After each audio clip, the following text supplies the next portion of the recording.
আজকের রেসিপিতে থাকছে পেঁপে আলু দিয়ে গরুর মাংস রান্না। আসসালামু আলাইকুম everyone, welcome to my new blog. তো সবাই কেমন আছো, কে কোথা থেকে দেখছো আমার ভিডিওটা অবশ্যই কিন্তু কমেন্টে জানাতে ভুলবে না। তো গাইস, আজকে আমার শরীরটা একটু খারাপ, যেহেতু সিজন চেঞ্জ হচ্ছে তোমরা জানো।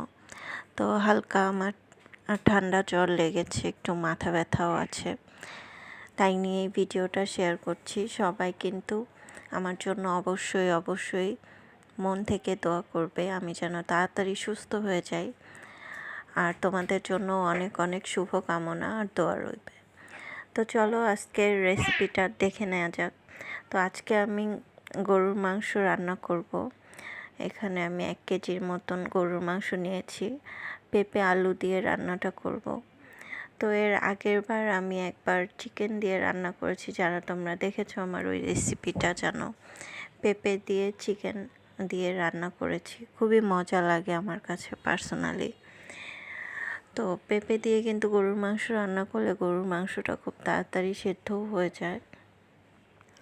তো এই তো নর্মালি আমরা যেভাবে মাংসটা রান্না করি ওগুলোই দিয়ে দিব। হলুদ, মরিচ গুঁড়া, ধনিয়ার গুঁড়া, লবণ, তারপরে হচ্ছে আদা রসুন পেস্ট, সব কিছু একবারে দিয়ে আমি কিন্তু মশলাটা খুব ভালো করে কষিয়ে নেব। তো মশলা কষানোর পাশাপাশি আমি তোমাদের সাথে একটু কথা বলে নিই, যেটা আমি সবসময় বলে থাকি। তোমরা যারা আমার ভিডিওটা দেখছো, ভিডিওটা ভালো লাগলে অবশ্যই কিন্তু লাইক, কমেন্ট, শেয়ার করতে ভুলবে না। তোমরা যদি আমার ভিডিওটা দেখে আমার সাথে এঙ্গেজ হও, তাহলে আমিও তোমাদের ভিডিওগুলো দেখতে পারবো পরবর্তীতে। তো যারা ভিডিওটা দেখবে আমার ভিউ কিন্তু হয়ে যাবে, কিন্তু তোমরা নিজেরাই নিজেদের বোকামি করছো। একটা কমেন্ট অবশ্যই করে যাবে, তাহলে তোমার রিচ এঙ্গেজমেন্ট আমার সাথে বাড়বে। ভিডিওটা যার সামনে যাবে অবশ্যই রিঅ্যাক্ট করবে। তো এভাবে কিন্তু একসাথে আমরা সবাই হিংসা ভুলে, হিংসি বাদ দিয়ে আমরা কিন্তু এগিয়ে যেতে পারি। আসলে হিংসা করে কখনোই কেউ ভালো থাকতে পারে না।